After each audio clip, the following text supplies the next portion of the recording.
Hello everyone, how are you? Well guys, this is day 19th of our government job vocabulary. In this video, I am going to teach you 5 very important, crucial words so that you can crack any of the government exam where English are. I have taken the words that's already been asked in different competitive exams like SSC, banking, ICS, PCS, state exams, so many exams in a year government conduct, right? So these videos are very important for you. Don't even dare to not to watch. If you are not watching all these videos, you are losing a lot. Trust me, you are losing a lot. So I am just doing my responsibility, and this is something what is your responsibility to watch all my videos. But before that, welcome you all to my channel. Here we go. The first word is dogma. यार एक बार मैं जा रहा था, मुझसे बहुत speed में एक बंदा आगे बढ़ रहा था. ठीक है यार, चलो कोई इसमें क्या बड़ी बात है. तो देखा मैं थोड़ी देर बाद, अरे वो रोड के साइड में खड़ा हो गया. पता चला कि बिल्ली ने रास्ता काटा. वो आगे ही नहीं बढ़ रहा है, आगे ही नहीं बढ़ रहा है यार. अब कोई रास्ता नहीं क्रॉस करेगा तो वो क्या मतलब पूरी रात बैठा रहेगा? क्या है ये? एक बिलीव है. बिल्ली का रास्ता काटना कोई साइंटिफिकली प्रूव्ड है क्या? No. God has given this? No. This is a man made creation यार. इस पे तुम क्वेश्चन उठाओगे, अरे नहीं ऐसा होता है. आई डोंट नो कौन कैसा होता है. आई मीन कहाँ प्रूफ है यार? कोई भी लॉ होती है, फिजिक्स का लॉ है, law of Newton second law, first law, law of gravitation, कुछ भी है, that is applicable to every person. Doesn't matter from which country, where do you live, is going to happen with every person. अब जैसे क्या होता है, girls periods में अचार नहीं छुएंगे. क्यों? टेम्पल नहीं जाना, नहाना नहीं है. क्यों नहीं नहाना है? कोई साइंटिफिकली प्रूव्ड नहीं है. I mean this is all bullshit. These all things are bullshit. There's no any scientific evidence behind this. Dogma. Right? Got it? Dogma is a noun. Second word is damper. क्या मतलब होता है?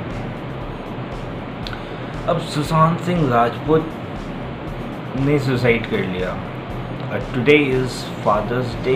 Eight the same time today is World Yoga Day. अब आज के time पे तुम्हें लग रहा है कि सुशांत सिंह के जो फादर हैं वो फादर्स डे सेलिब्रेट कर रहे होंगे? No. Most probably no. And the family he belongs to, no chance. No chance, literally no chance. तो इसका मतलब होता है यार, कोई जैसे घर में बीमार हो जाता है, उसकी कंडीशन ठीक नहीं होती है, तो हम क्या कहते हैं? मान लो किसी का बर्थडे है जो हम एक लैविश तरीके से सेलिब्रेट करने वाले थे, हम इवन नहीं करते हैं, या ठीक है यार हैप्पी बर्थडे दिस और दैट करके ही छोड़ देते हैं. So this is what damper. मतलब कोई बैड चीज़ें साइमल्टेनियसली चल रही है, उसका इफेक्ट के कारण हम जो दूसरी चीज़ें उसको हम कर्व कर रहे हैं, लिमिट कर रहे हैं, रिस्ट्रेन कर रहे हैं. Right? Got it? Third word is stand by. Stand by तो बहुत कॉमन हम यूज़ करते हैं यार. मैं तेरे लिए इतना किया, तू मेरे लिए इतना भी नहीं कर सकता. इसी को हम स्टैंड बाय कहते हैं. बहुत कॉमनली हम बहुत यूज़ करते हैं इसको. स्टैंड बाय को हम वफादार होना कहते हैं ना.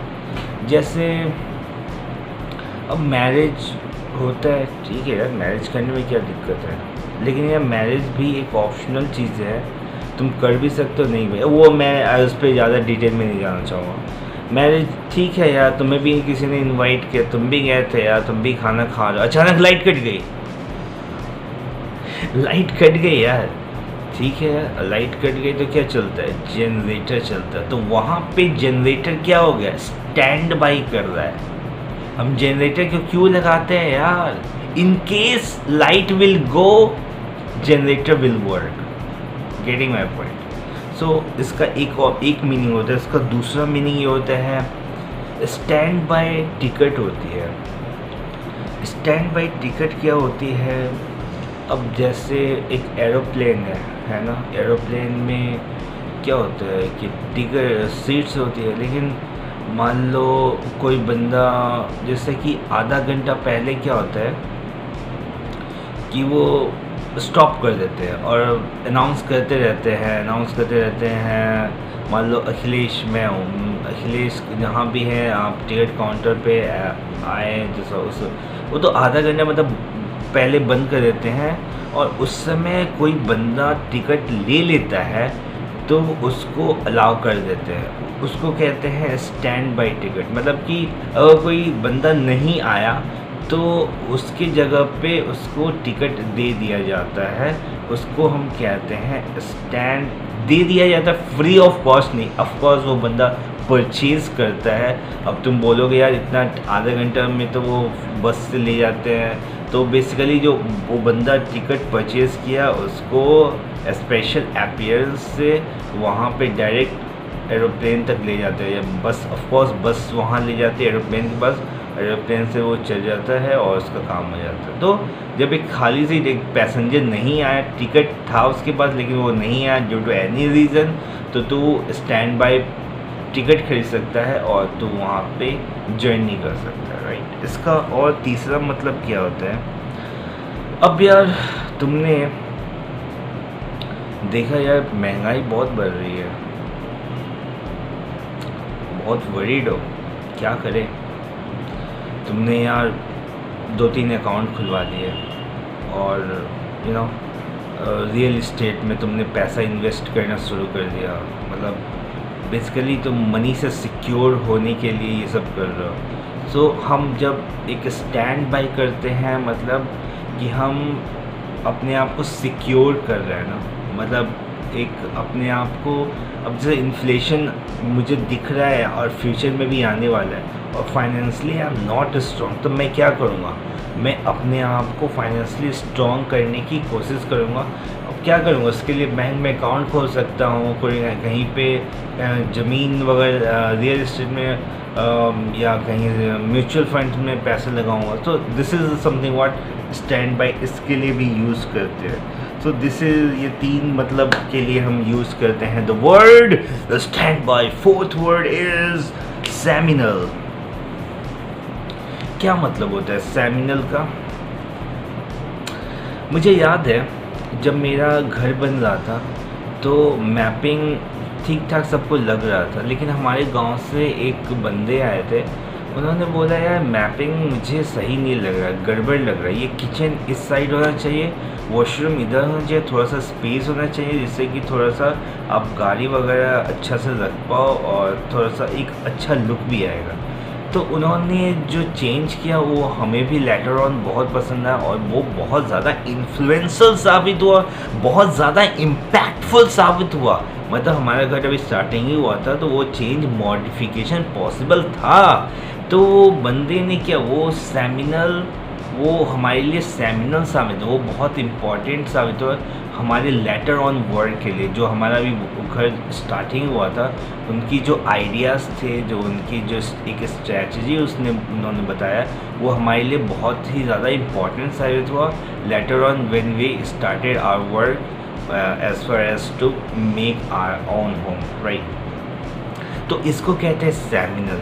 सेमिनल का एक और मतलब होता है सेमिनल लिक्विड। स्पर्म होता है ना, स्पर्म में क्या होता है, वाइट वाइट होता है, एलॉन्ग विथ लिक्विड भी होता है, तो राइट, उसको हम कहते हैं seminal fluid. Connected with semen, connected with semen, semen क्या होता है? वाइट पोर्शन जो निकलता है यार पेनिस से, है ना, तो वो वाइट पोर्शन होता है अलॉन्ग विद लिक्विड भी तो होता है ना, that is called seminal. Last but not the least word is piety. क्या होता है? एक इंसान मैं भी गॉड में बिलीव बहुत ज़्यादा करता हूँ। करना अच्छी बात है, अब मैं तुम्हें नहीं करता, तुम भी करो, ऐसा नहीं है। अब बहुत लोग, लेकिन मैं क्या करता हूँ, मैं पूजा वगैरह उतना नहीं करता हूँ। मैं devotion, I have a strong feeling for God and I do believe God exist everywhere, but I don't do this worship, अगरबत्ती जलाना, पूजा करना, दिस और दैट, ये मैं बहुत कम करता हूँ, या यूँ कहूँ नहीं करता हूँ। लेकिन इसका ये मतलब नहीं है कि मैं ट्रस्ट नहीं करता। लेकिन पाइटी का मतलब होता है कि एक इंसान एक दिन में वर्शिप करता है, बहुत डिवोशनल, जो कहते हैं ना, devotional towards God is called piety. पूजा करना, अगरबत्ती जलाना, जब मान लो कोई बगल से गया, राम राम जी, राम राम, जय जय श्री कृष्णा, राम राम, तुम हाय हेलो भी कर सकते थे, लेकिन तुम मेरा राम राम, ये क्या दिखाता है? You are a very devotee person, you have a strong devotion towards, or you have a strong devotion for God, right? So this is called what? Piety, right? I hope you got it. So this is me signing off from this video. Have a great day. Take care of yourself. Don't forget to subscribe to this channel, share this video, like my videos. Have a great day.